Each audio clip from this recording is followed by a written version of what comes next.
यहाँहरू सबैजनालाई उद्धारकर्ता येशू ख्रिस्टको नाउँमा आजको नेपाली बाइबल सर्वेमा स्वागत गर्न चाहन्छु र सम्पूर्णलाई जय मसीह। परमेश्वरले फेरि हामीलाई एउटा अर्को समय जुटाउनु भयो ताकि हामी केही समय परमेश्वरको वचनलाई बाइबल सर्वेलाई गर्न सकौँ। सो प्रभुले दिनुभएको समयको लागि उहाँलाई धन्यवाद भएको होस्। आउनुहोस् हामी प्रार्थनाको साथमा यो क्लासलाई हामी अगाडि बढाउनेछौँ। प्रभु तपाईँको चरणमा हामी आउँदछौँ र तपाईँको नाउँलाई धन्यवाद दिन्छौँ। आज प्रभु तपाईँले फेरि प्रभु यसरी हामीलाई तपाईँको वचन सिक्न र वचनलाई प्रभु सर्वे गर्नलाई तपाईँले हामीलाई अगुवाई गर्नुभयो। तपाईँको प्रभु उपस्थितिमा आइकन यी सम्पूर्ण कुराहरू आज हामीले हेर्नुपर्ने कुराहरूमा तपाईँले हामीलाई अगुवाई गर्नुहोस् र एउटा नयाँ टर्निङ पोइन्ट हाम्रो लागि आजको यो क्लास बन्न सकोस्। धन्यवाद छ प्रभु। पवित्र आत्माको ज्ञान र प्रकाशन तपाईँले प्रदान गर्नुहोस्। सबै आदर र महिमा प्रभु तपाईँलाई चढाउँदै यो बिन्ती र प्रार्थनामा आशिष माग्दछु येशू प्रभुको नाउँमा, आमेन। प्रभुको नामको स्तुति होस्। हामीले अहिले हेर्दै गरेका कुराहरू भनेको हामीले पावलको मिसनरी यात्रालाई हामीले फोकस गर्दैछौँ। अनि हामीले हेर्दै थियौँ पावलले तेस्रो मिसनरी यात्रा सकिसकेपछि उनले पहिलो कोरिन्थी र दोस्रो कोरिन्थीको पत्र लेखेर पठाए र त्यसको साथसाथै उनले रोमीको पत्र पनि लेखी पठाएका छन्। द लेटर अफ रोमन्स, रोमीको पत्र। सो आजको क्लासमा हामी रोमीहरूलाई पावलले लेखेको पत्रको विषयमा विचार गर्नेछौँ। पावलको पहिलेदेखि नै रोमसम्म जाने उनको उत्कट इच्छा थियो, तर उनी अहिलेसम्म जान पाएका थिएनन्। He was unable to reach out to the Rome, but he wanted to go to Rome. उनी रोममा जाने उत्कट इच्छा गर्दथे, किनभने परमेश्वरको बुलावट उनको लागि यही थियो कि तिमी पृथ्वीको अन्तसम्म गएर मेरो साक्षी हुनेछौ। सो रोमी जुन सहर छ त्यो चाहिँ एक किसिमले सबै देशहरूलाई कनेक्ट गर्ने र सबै देशका मानिसहरू यो देशमा भेटिने भएको कारणले उनी त्यो ठाउँसम्म जान चाहन्थे, तर अहिलेसम्म जान सकेका थिएनन्। उनले आफ्नो सेवाको तेस्रो यात्रा सकेर जब यरुशलेम जानको निम्ति उनी कोरिन्थी सहर हुँदै अन्य ठाउँमा जाँदै थिए। कोरिन्थी सहरमा भएको बेलामा, अब यो ग्रिसमा भएको एउटा सहर हो कोरिन्थी सहर, त्यहाँ भएको बेलामा उनले यो पत्र लेखी पठाएका छन्। अनि अन्तमा त उनी फेरि यरुशलेम पुगेपछि उनी रोमसम्म पुगेका छन्। कति वर्ष लगाएर स्पेनसम्म उनको कुरा त्यहाँ हामी पुगेको कुराहरू हामी देख्छौँ। सो हामीले बुझ्नुपर्ने कुरा चाहिँ अब रोमको मण्डली पावलले सुरु गरेको त होइन, तर पनि रोमी मण्डलीप्रति उनको ठुलो उनको योगदान छ, किनभने उनले यो लेटर, यो पत्र लेखेर पठाए, जसले गर्दा रोमी विश्वासीहरू, रोममा भएका विश्वासीहरू अझ प्रभुमा बलियो हुने र प्रभुको वचनलाई बुझ्ने अवसर प्राप्त गरे। अब यो पुस्तक लेखिनुको उद्देश्य के थियो त भन्दाखेरि टु इन्ट्रोड्युस पल टु द रोमन्स। ओके, पहिलो चाहिँ रोमीहरूलाई या रोममा भएको मण्डलीलाई आफ्नो परिचय दिनु, किनभने अहिलेसम्म उनले भेटेको छैन। सो उनले आफ्नो बुलावटको बारेमा र आफ्नो सेवकाईको विषयमा, प्रभुले उनलाई चलाउनु भएको विषयमा, त्यसको विषयमा इन्ट्रोड्युस गर्ने उनको उद्देश्य थियो। अनि त्यसैको साथसाथै to give a sample of his message before the arrives in Rome. रोममा उनी पुग्नुभन्दा अगाडि उनको प्रचारको नमुना देखाउनु। वास्तवमा उनी पुगिसकेपछि उनले कस्तो शिक्षा रोमी मण्डलीलाई उनले दिनेछन् भनेर, र विशेष गरी त्यो समयमा रोमी मण्डलीमा आएका केही इस्युजहरू छन्, केही समस्याहरू छन्। अब बढी जस्तो त्यहाँ छाडापनका कुराहरू थिए, धेरै अब रुपियाँ पैसा भएको, रुपियाँ पैसाको चलखेल भएको सहर भएको कारणले गर्दाखेरि अब त्यहाँ चाहिँ केही हद मात्रामा धेरै मण्डलीभित्र पनि त्यो अनैतिकताका कुराहरू आएकोले गर्दाखेरि पावलले उनीहरूलाई अब उनी पुगेपछि उनले कस्तो शिक्षा त्यहाँ दिन्छन् भन्ने कुराको एउटा स्याम्पल उनले पठाउँदै थिए हैन। एउटा नमुना उनले प्रचारको नमुनाहरू यहाँ देख पठाएका छन् कि वास्तवमा त्यो मण्डलीलाई उनले सिकाउन खोजेको कुरा के हो त उनी गएपछि त्यो कुराहरू। अनि रोमीको पत्रमा अत्यन्तै क्रिस्चियन जीवनका मूल्य र मान्यताहरूको विषयमा एकदमै खदिलो प्रकारले सुसमाचारलाई पनि जोड दिएको छ। त्यसको साथसाथै what is Christian life, how to live Christian life, एउटा क्रिस्चियन जीवन, मसीही जीवन कसरी जिउने, के हो मसीही जीवन भन्ने विषयमा उनले स्पष्ट रोमीको पत्रमा टिचिङ दिएको छ, जति उनले कोरिन्थी र थेसलोनिकीमा दिन पाएका थिएनन्।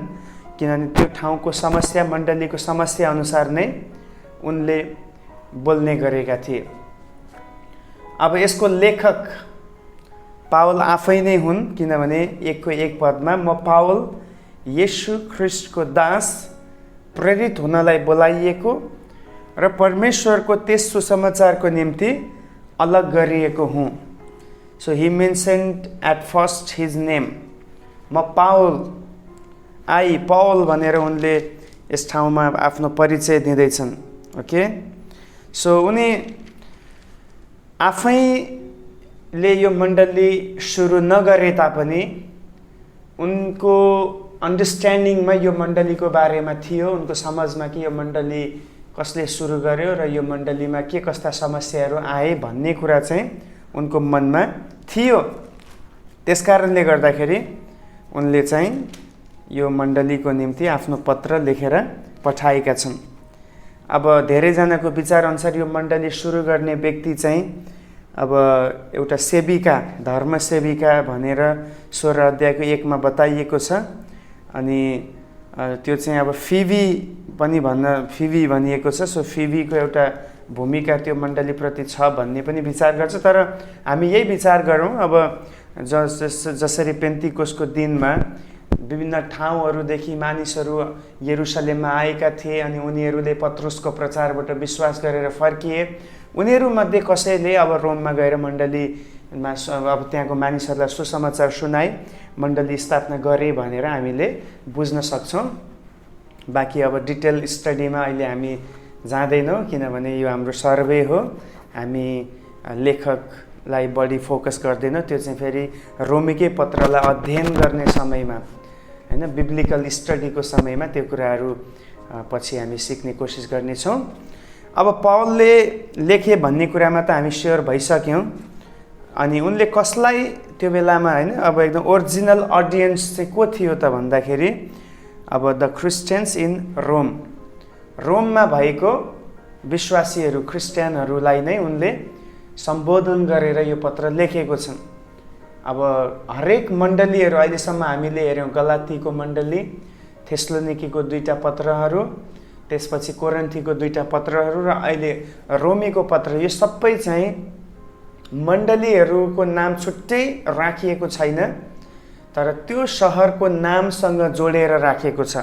भनाइको अर्थ केवल अब रोम सहरमा एउटा मात्र मण्डली त हुँदैन, अरू पनि, किन यो सहर ठुलो थियो, अरू धेरैवटा मण्डली थियो। भनाइको अर्थ यो लेटर लेख्दाखेरि चाहिँ समग्र रोमी प्रान्तमा भएका मण्डलीहरूलाई उनले सम्बोधन गरेर लेखेको हो। कोरिन्थीको पत्र लेख्दाखेरि पर्टिकुलर एउटा मात्र चर्च होइन, कोरिन्थी सहरभरि भएका मण्डलीहरू त्यहाँ छन्। सो हामी मण्डलीहरू भन्नुभन्दा पनि अब प्रभुको नजरमा त एउटै चर्च छ, there is an universal church in the sight of God.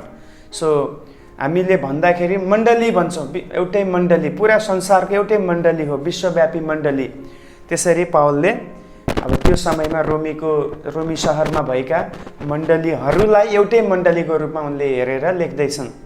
अनि आज पनि कतिचोटि हामी हाम्रो मण्डली, तिम्रो मण्डली, फलानुको मण्डली भनेर भन्ने गर्छौँ, तर रिमेम्बर ख्रिस्टको दृष्टिकोणमा there is only one church on earth. When he will come to get his church in his second coming, you know, the only one church will be raptured. एउटै मण्डली त्यो बेलामा उठाइ लगिनेछ, ऱ्याप्चर हुनेछ. सो कतिचोटि हामीले ल्याउने डिभिजनका कुराहरू व्यर्थ छ. हामी यो चाहिँ कोसिस गर्नुपर्छ, एकअर्काको मण्डलीसँग हातेमालो गर्दै साझेदारी हुँदै अगाडि बढ्ने कोसिस गर्नुपर्छ. ओके, सो अब यो लेखन मितिको कुरा गर्दाखेरि 55-56 एडीको बिचमा नै यो लेखिएको हो. पावलको मिसनरी यात्राको तेस्रो मिसनरी यात्राको अन्तिम वर्षमा उनले कोरिन्थी सहरबाट यरुसलेममा जाने तयारी गर्दै थिए. त्यही समयमा नै उनले यो पत्र लेखेर पठाएका थिए. अब यो हिसाबले हामी बुझ्न सक्छौँ पावलको जीवनी अत्यन्तै व्यस्त थियो. He was very busy in his ministry. अब उनी यता सेवामा पनि व्यस्त व्यक्ति, उता धेरैवटा कष्ट र सतावटहरूलाई सामना गर्ने व्यक्ति, अनि यता फेरि यति धेरै पत्रहरू लेख्नु पनि भ्याएको व्यक्ति. So 24 hours of the day and night he spent his time to the Lord and to the people of God. Hallelujah. वास्तवमा फुल टाइम मिनिस्टर भनेर हामी पावललाई भन्न सक्छौँ, किनभने सेवा पनि गर्दैछन्, त्यसपछि उता दुःख कष्ट पनि छ, उता काम पनि गर्नु परेको छ सेवकाईलाई सस्टेन गरिरहन, र उता मण्डलीहरूलाई पत्र पनि लेख्दैछ. कतिचोटि हामी आफैलाई म बिजी छु भन्ने प्रकारको कुरा गर्छौँ. हो, हामी बिजी छौँ होला, तर पनि यदि हामीले टाइमलाई म्यानेज गर्न सक्यौँ भने अझ धेरै हामी सेवा गर्न सक्छौँ, जसरी पावलले गरे. त्यो बेलामा अहिले जति सुविधाहरू टेक्नोलोजीका कुरा थिएनन्, अहिले हामीसँग प्रशस्तै कुराहरू छ. यदि यसलाई हामीले प्रभुको राज्यको निम्ति युटिलाइज गर्ने बुद्धि हामीमा आयो भने जरुर धेरै प्रभुको निम्ति हामीले फल फलाउन सक्छौँ. प्रभुको काममा धेरै टेवा योबाट मिल्न सक्छ. सो मेरो प्रार्थना यही छ, म आफै पनि अझ प्रभुको सेवामा आफ्नो समयहरूलाई युटिलाइज गर्न सकौँ र मलाई सुन्नेहरू पनि प्रभुको काममा आफ्नो समयलाई सदुपयोग गर्न सकुन्. मेरो प्रार्थना यही छ. अगाडि बढौँ. अब मुख्य व्यक्तिहरू यो पुस्तकमा, यो पत्रमा अब धेरैको नाम आउँछ, तर मुख्य भनेको पावल आफै हुन्, किनभने उनले यो मण्डलीको निम्ति एकदमै डिपली एउटा कन्सर्न उनले देखाएको छन्. र दोस्रोमा चाहिँ फिबी भन्ने एउटा धर्मसेविका, एउटा लेडीको नाम आएको छ. हामीले 16 अध्यायको 1 पदमा पढ्यो भने त्यहाँ यो नाम छ, किंक्रियामा भएको मण्डलीको धर्मसेविका. धर्मसेविका भन्नाले डिकन भन्न सक्छौँ है. अब स्त्रीलाई यहाँ डिकनसम्मको रूपमा दिएको हामी पाउँछौँ बाइबलमा. हाम्री बहिनी फिबीको प्रशंसा तिमीहरूको समक्ष गर्दछु. अब यहाँ हामी देख्छौँ कि अब यहाँ चाहिँ फिबीलाई पावलले बहिनी भनेर सम्बोधन गर्दैछ, किनभने उनी सेविका थिइन्. प्रभुको राज्यको निम्ति, मण्डलीको निम्ति एज अ डिकनसको रूपमा उनले सेवा गर्दै थिइन्. त्यसकारण उनको योगदान अब यो मण्डलीप्रति भएको कारणले गर्दा नै उनले यहाँनिर उनको नाम लिएको छ. र जब हामी 16 अध्यायमा आउँछौँ, धेरैवटा नाम छ त्यहाँ. त्यो नामहरू अब अहिले म सबै पढ्दिनँ, किनभने अत्यन्तै धेरै नामहरू छ. तपाईँले पढ्नु होला. यो नामहरू एकदमै इम्पोर्टेन्ट नामहरू यहाँ दिएको छ, तर अहिले म पढ्दिनँ, किनभने त्यो पढ्नुको लाग्यो भने आजको क्लास फेरि त्यतिमै मात्र सीमित हुन जान्छ. त्यो नाम तपाईँ आफै पनि पढ्न सक्नुहुन्छ. अब मुख्य स्थान भन्दाखेरि की प्लेस चाहिँ यसमा रोम नै हो. रोम सहरलाई नै मुख्य स्थानको रूपमा बताइएको छ, किनभने मण्डली त्यहीँ छ र पावलले त्यहीँको विश्वासीहरूलाई नै सम्बोधन गर्दैछन्. अब अगाडि बढ्दै जाँदा मुख्य पद की वर्स चाहिँ यो पुस्तकको, यो पत्रको हो 5 अध्यायको 1 पद. यहाँ यसरी लेखिएको छ, Therefore, since we have been justified through faith, फेरि पढ्दैछु. Therefore, since we have been justified through faith, we have peace with God through our Lord Jesus Christ. Hallelujah. नेपालीमा यसरी छ, यसै कारण विश्वासद्वारा धर्मी ठहरिएर हाम्रा प्रभु येशू ख्रिस्टद्वारा परमेश्वरसँग हाम्रो मिलाप भएको छ. सो रोमीको पत्रलाई यदि एउटा शब्दमा भनियो भने हामीले भन्न सक्छौँ मिलापको पत्र. Reconciliation with God through Christ. Okay, ख्रिस्टद्वारा परमेश्वरसँग भएको मिलाप, हामी यसरी एक सेन्टेन्समा भन्नुपर्दा रोमीको पत्रलाई ख्रिस्ट येशूद्वारा परमेश्वरसँग भएको मिलाप भनेर हामी भन्न सक्छौँ। द्याट मिन्स अब हामी बुझ्न सक्छौँ यहाँ धेरै सुसमाचार कुराहरू छ। पापले हामीलाई परमेश्वरदेखि अलग गरेका कुराहरू, रोमी 3:23, सबैले पाप गरेका छन् र परमेश्वरको महिमा रहित भएका छन्। रोमी 6:23, पापको ज्याला मृत्यु हो तर हाम्रा प्रभु येशू ख्रिस्टमा अनन्त जीवन छ। अब यहीँ हामी पुरा पुस्तक देख्छौँ, सबैले पाप गरेको छ, कोही पनि प्रभुको उपस्थितिमा आउन योग्य छैन, तर ख्रिस्ट येशूको बलिदानले हामीलाई फेरि परमेश्वरसँग मेल गराउने काम गरेको छ। यही नै यो पुस्तकभित्र बारम्बार आएको विषयको रूपमा हामी देख्दछौँ। अब यो पुस्तकको विभाजनको कुरा गर्दा यो पुस्तकमा जम्मा 16वटा च्याप्टरहरू छ, 16 अध्यायहरू छ। पहिलोमा हामी देख्छौँ पहिलो विभाजन, द फर्स्ट डिभिजन चाहिँ के विश्वास गर्ने, वाट टु बिलिभ, के विश्वास गर्ने भन्ने विषयमा छ। 1 अध्यायदेखि 11 अध्यायसम्म चाहिँ हामीले विश्वास गर्ने कुरा के हो त, केमा विश्वास गर्ने, केलाई हामीले पछ्याउने, वाट वी बिलिभ भन्ने, वाट टु बिलिभ हामी यहाँ देख्छौँ। अनि त्यसमा चाहिँ अब विशेष गरी हामीले हेर्दाखेरि 4वटा कुरा मुख्य आउँछ यो 1 देखि 11 अध्यायमा के विश्वास गर्ने भन्ने विषयमा। एउटा चाहिँ मानव जो पापीपनामा मानव जीवन व्यतीत गर्दैछ हैन, त्यो सिनफुलनेस अफ ह्युम्यानिटी, मानवताको पापीपना भनेर हामी भन्न सक्छौँ। मानवको जीवनमा भएका पापका कुराहरू एउटा मुख्य विषय यो भित्र आउँछ, के विश्वास गर्ने भन्ने विषयभित्र। दोस्रो चाहिँ आउँछ forgiveness of sin through Christ, ख्रिस्टद्वारा पापको क्षमा हामी यहाँ देख्छौँ। यहाँ धेरै येशू ख्रिस्टलाई दोस्रो आदमको रूपमा बताइएको छ। पहिलो आदमद्वारा पाप आयो, दोस्रो आदमद्वारा क्षमा आयो, उद्धार आयो, जीवन आयो भन्ने कुराहरू बताइएको छ। ओके, दोस्रो चाहिँ ख्रिस्टद्वारा पापको क्षमा, forgiveness of sin through Christ. तेस्रो यो भित्र के विश्वास गर्ने भन्ने भित्र आउने अर्को विषय हो पापबाटको स्वतन्त्रतालाई बुझ्नु, फ्रिडम फ्रम सिन्स ग्रास्प, पापको स्वतन्त्रताको कुरालाई बुझ्नु पर्यो हामीले, त्यो विषयमा हामी देख्छौँ। अब 7 अध्यायमा जाँदाखेरि अनुग्रह प्रशस्त छ भन्दैमा, 6 अध्यायको 1मा त्यही छ, के अरे अनुग्रह प्रशस्त छ भन्दैमा कि अब हामीले पाप गरिरहने त, मिन्स हामीले पाएको स्वतन्त्रतालाई हामीले बुझ्नु पर्यो। हामीले पाएको स्वतन्त्रता पाप गर्नको निम्ति होइन, तर राम्रो र असल कामहरू, भलाइका कामहरू गर्नको निम्ति दिएको छ। र चौथो विषय हामी देख्छौँ त्यो चाहिँ हो यो भित्र आउने के विश्वास गर्ने भन्ने विषयमा, इजरायल्स पास्ट, प्रेजेन्ट एन्ड फ्युचर, इजरायलीहरूको भूतकालको कुरा, वर्तमानको कुरा र भविष्यको कुरा। अब 11 अध्यायमा त्यही कुराहरूलाई जोड दिएको छ। त्यहाँ चाहिँ अब विभिन्न पुरानो नियममा भएको अब 10 एक्चुअली 9 देखि नै त्यो कुराहरू आउँछ। 9, 10, 11मा हामीले हेर्दाखेरि चाहिँ अब उद्धार पाएका या व्यवस्था पाएका यहुदीहरूको बारेमा, अनि उनीहरूको त्यो वर्तमान अवस्था कस्तो छ, उनीहरू अझै पनि हठी हुँदैछन्, पावलले उनीहरूको लागि मध्यस्थ पनि गर्दछन्। र तेस्रो चाहिँ उनीहरूको भविष्य कस्तो हुनेछ त, उनीहरूलाई फेरि एकचोटि परमेश्वरले पछि मौका दिनुहुनेछ भन्ने कुराहरू हामी देख्दछौँ।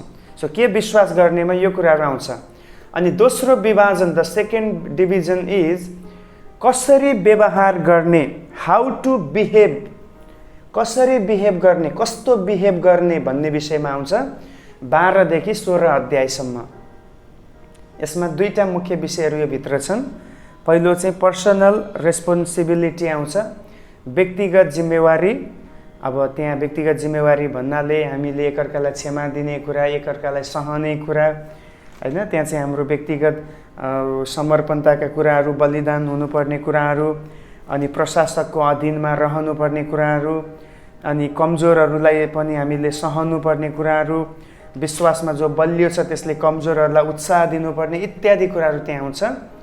अनि दोस्रो चाहिँ यो भित्र आउने भनेको पर्सनल नोट्स, व्यक्तिगत लेखनहरू भनेको अर्थ एउटा व्यक्तिहरूलाई सम्झेर उनीहरूको सम्झन नाममा केही लेखहरू टिपोटहरू गरिएको छ जो 16 अध्यायमा हामी पाउँछौँ। पुरा 16 अध्यायमा चाहिँ अब पर्सनल ग्रिटिङ्स पनि हामी भन्न सक्छौँ हैन, व्यक्तिगत अभिवादन हामी देख्छौँ। त्यो तपाईँले नै पढ्नु होला, कतिवटा नामहरू त्यहाँ चलाइएको छ भन्ने कुराहरू तपाईँले बुझ्न सक्नु हुनेछ। सो अब रूपरेखा यति नै छ। अब हामी अझै अगाडि बढौँ, मुख्य विषयहरूमा, थिममा जाउँ। अब यो पुस्तकमा 5 वटा, there are 5 themes in the letter of Romans. रोमीको पत्रमा 5 वटा थिमहरू छ, जसमध्ये पहिलो चाहिँ पापको विषयमा छ, अबाउट सिन। पाप भन्नाले परमेश्वरको इच्छालाई इन्कार गर्नु र जे उहाँले गर भनेर भन्नुहुन्छ या चाहनुहुन्छ त्यसलाई गर्नदेखि चुक्नु। Sin means refusing to do God's will and failing to do all that God wants. Okay, आदमको विद्रोहको समयदेखि हाम्रो स्वभाव परमेश्वरप्रति अनाज्ञाकारी भएको छ। Since Adam rebelled God from him till today, till the second coming of Christ, people are rebelling God. People are disobeying God. Okay, आदमको समयदेखि नै हामीहरूमा यो विद्रोही स्वभाव, अनाज्ञाकारिताको स्वभाव आइरहेको छ। हाम्रो पापले हामीलाई परमेश्वर रहित बनाउँछ। याद गर्नु, sin separates us from God. पापले हामीलाई परमेश्वरदेखि अलग गराउँछ। त्यही हो रोमी 3:23 ले भनेको, all have sinned and okay, उनीहरू परमेश्वरको महिमाबाट के भएको छ, चुकेको छन्, परमेश्वर रहित भएको छन्। पापको कारण हामी परमेश्वरको तरिकाभन्दा आफ्नो तरिकालाई अपनाई हाम्रो जीवन अगाडि बढाउन लाग्दछौँ। यस, परमेश्वरको एउटा योजना हाम्रो जीवनको लागि छ, एउटा वे उहाँले तयार गर्नुभएको छ, तर हामी कतिचोटि त्यो कुरा नबुझिकन हामी हाम्रो तरिकालाई अपनाएर स्वार्थतामा, डाहामा, रिसमा, क्रोधमा जीवन अगाडि बढाउने गर्दछौँ। कारण यो पापले ल्याएको इफेक्ट हो, पापको असर हो। परमेश्वर मात्र हरेक क्षेत्रमा सिद्ध, न्यायी, सत्य र ठिक हुनुहुन्छ। हालेलुया। यस, परमेश्वर मात्रै ठिक हुनुहुन्छ, अरू कोही पनि ठिक छैन। ओके, हामीले जतिसुकै असल काम गरे पनि र धर्म कर्म गरे तापनि हाम्रो पापबाट छुटकारा हामी पाउन सक्दैनौँ। केवल येशू ख्रिस्टले मात्र हामीलाई पापबाट छुटकारा गर्न सक्नुहुन्छ। Through the death of Jesus Christ we can be forgiven. हामी क्षमा पाउन सक्छौँ उहाँको बलिदानले मात्रै, उहाँको मृत्युले मात्रै। सो दोस्रो मुख्य विषय हामी देख्दछौँ स्याल्भेसन, मुक्ति। पाप छ भने त्यहाँ मुक्तिको कुरा पनि छ। हाम्रा पापहरूले देखाउँछ कि हामीलाई क्षमादान र शुद्ध हुनुपर्ने छ। ओके, हामीमा पाप छ, यसकारण यसले के कुरालाई देखाउँदैछ, वी निड फर्गिभनेस। ओके, हामीलाई क्षमाको खाँचो छ, किन हामी पापी छौँ, तर हामी त्यसलाई पाउने योग्य चाहिँ छैनौँ। ओके, हामी त्यसलाई पाउन we don't deserve it. We don't deserve to get forgiveness. केवल यो परमेश्वरको दया र कृपाको कारणले गर्दा मात्रै ख्रिस्टको बलिदानद्वारा हामीले क्षमा पाई मृत्युदेखि बाँच्न सकेका छौँ। विदाउट हिज मर्सी, उहाँको कृपा बिना, विदाउट हिज ग्रेस, उहाँको अनुग्रह बिना वी क्यानट बी सेभ्ड, हामी बचाइन सक्दैनौँ। सो ख्रिस्टको मृत्युमा हामी परमेश्वरको कृपा हामी देख्छौँ, जहाँबाट हाम्रो लागि कृपा र दया बगिरहेको छ, अनुग्रह प्रकट भएको छ। Okay, the grace of God saves us. परमेश्वरको अनुग्रहले हामीलाई बचाउँछ। अनि यही सुसमाचार हो कि परमेश्वर हामीलाई पापबाट बचाउनुहुन्छ। Yes, the meaning of gospel is God saves us from sin. परमेश्वर हामीलाई पापबाट के गर्नुहुन्छ? बचाउनुहुन्छ। हालेलुया। आज संसारमा किन क्रिस्चियनहरू सुसमाचार सुनाउँछन्? Because we preach the message of life. हामी जीवनको सन्देश प्रचार गर्छौँ।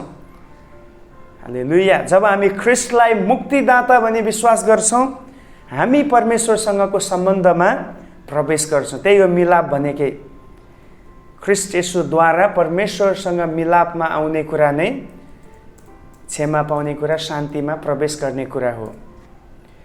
ओके, अब तेस्रो विषय हामी यहाँ देख्दछौँ, त्यो हो ग्रोथ, वृद्धि। परमेश्वरको शक्तिद्वारा विश्वासीहरू पवित्र बनाइन्छन्, जसको अर्थ हामी पापबाट अलग गराइन्छौँ र परमेश्वरको आज्ञा पालन गर्दै ख्रिस्ट जस्तै हुन्छौँ। ओके, पहिलो त हामीलाई उहाँले पवित्र र शुद्ध बनाउनुहुन्छ र हामी पापबाट अलग भएपछि हामी अब दिन प्रतिदिन ख्रिस्ट जस्तै बन्नको निम्ति बढ्दै जाने गर्छौँ, आत्मामा बढ्दै जान्छौँ, उहाँको अनुग्रहमा र ज्ञानमा हामी बढ्दै जान्छौँ। दोस्रो पत्रुस 3:18 यही लेखेको छ, grow in the grace and knowledge of our Lord and Saviour Jesus Christ. जब हामी ख्रिस्टसँगको सम्बन्धमा बढ्दै जान्छौँ, तब हामी पवित्र आत्मामा सञ्चालित, पवित्र आत्माद्वारा सञ्चालित जीवन जिउनेछौँ र हामीलाई व्यवस्थाले माग गरेको दण्ड र डरबाट स्वतन्त्र पार्नुहुन्छ पवित्र आत्माले। किनकि हामी पापको अधीनतामा र व्यवस्थाको माग र न्यायको डरबाट स्वतन्त्र हुन्छौँ। पवित्र आत्मामा भरोसा गरी जिउँदा हामी पाप र परीक्षाहरूमाथि पनि विजयी हुँदै जान्छौँ। यही हो वृद्धिको जीवन भनेको। The Holy Spirit only helps us to grow in Christ. ख्रिस्टमा हामीलाई बढ्न पवित्र आत्माले मात्रै सहायता गर्नुहुन्छ। चौथो विषय सबर्निटी, सार्वभौमिकता। परमेश्वर आफ्नो मानिसको भूतकाल, वर्तमानकाल र भविष्यकाललाई हेर्नुहुन्छ। God oversees and cares about his people past, present and future. Hallelujah. परमेश्वरले उहाँले वास्ता गर्नुहुन्छ, हेर्नुहुन्छ। मानिससँग व्यवहार गर्ने परमेश्वरको तरिका सफा छ, किनकि परमेश्वर सबै कुरामाथि अधिकार गर्नुहुन्छ र कसलाई बचाउने भनी ओन्ली गड क्यान डिसाइड। कसलाई बचाउने भन्ने कुराको छनौट कसले गर्नुहुन्छ? परमेश्वरले मात्रै गर्नुहुन्छ। ओके, परमेश्वरको कृपा किन? Because he is in control, he is the God of sovereignty. वा सार्वभौमिकताको परमेश्वर हुनुहुन्छ। परमेश्वरको कृपाको कारण यहुदी र अन्य जाति दुवैजना बाँच्न सक्छन्। यहुदीहरूले सधैँभरि घमण्ड गर्ने कुरा यही थियो, we are a chosen people, we are a selected by God.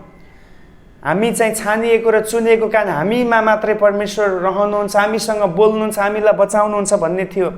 तर परमेश्वरले अन्य जातिहरूलाई पनि बचाउनको निम्ति मसीहलाई पठाउनु भएको थियो। हामी सबैले उहाँको अनुग्रहप्रति उत्तर दिनुपर्छ र क्षमाको निम्ति उहाँलाई स्वीकार गर्नै पर्छ। उहाँलाई स्वीकार गरेमा मात्रै र उहाँको अनुग्रहप्रति हामीले प्रत्युत्तर जनाए मात्रै हामी बचाइनेछौँ। उहाँ सार्वभौम हुनुभएको कारण हुन पाओस् हाम्रो हृदयमा पनि उहाँले राज गर्न पाउनु भएकोस्। Because he is sovereign God, let him reign in your heart.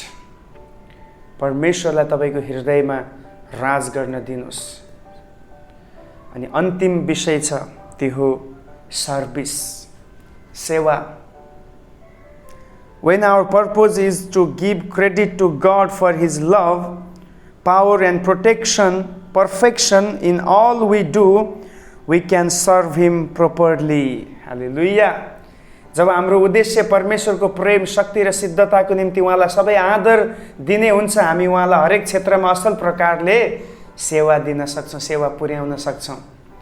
उहाँलाई सेवा गर्दा हामी विश्वासीहरू एक भई अरूलाई प्रेम देखाउन सक्नेछौँ।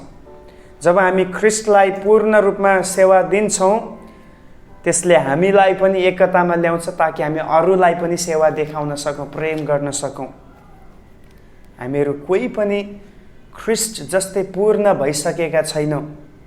Okay, we are in processing, हामी प्रोसेसमा छौँ। None of us can be fully Christ-like by ourselves. यसले जीवनभरि एकअर्कासँग मिलेर सँगै जिउनु पर्ने कुरालाई देखाउँछ, किन हामी भइसकेका छैनौँ। सो हामी कोसिस गर्दैछौँ। We are growing gradually, we are growing. So we need people, we need help from other. That's why हामी एक भएर एकअर्कासँग मिलेर जिउनु पर्दछ। एक्लै हामी हाम्रो क्रिस्चियन जीवनलाई अगाडि बढाउन सक्दैनौँ। कति मान्छेले सोच्ने गर्दछ होला, किन चर्च जानु पर्यो, किन चर्चमा गएर भेटिहाल्ने, किन चर्चलाई दशांश दिने, बरु म एक्लै घरमा बस्छु र चर्चलाई दिने पैसा म छुट्टै गरिबको सेवा गर्छु या अप्ठ्यारोमा परेकोलाई सेवा गर्छु भन्ने विचार हुन्छ। No, that is wrong thought. यो गलत विचार हो।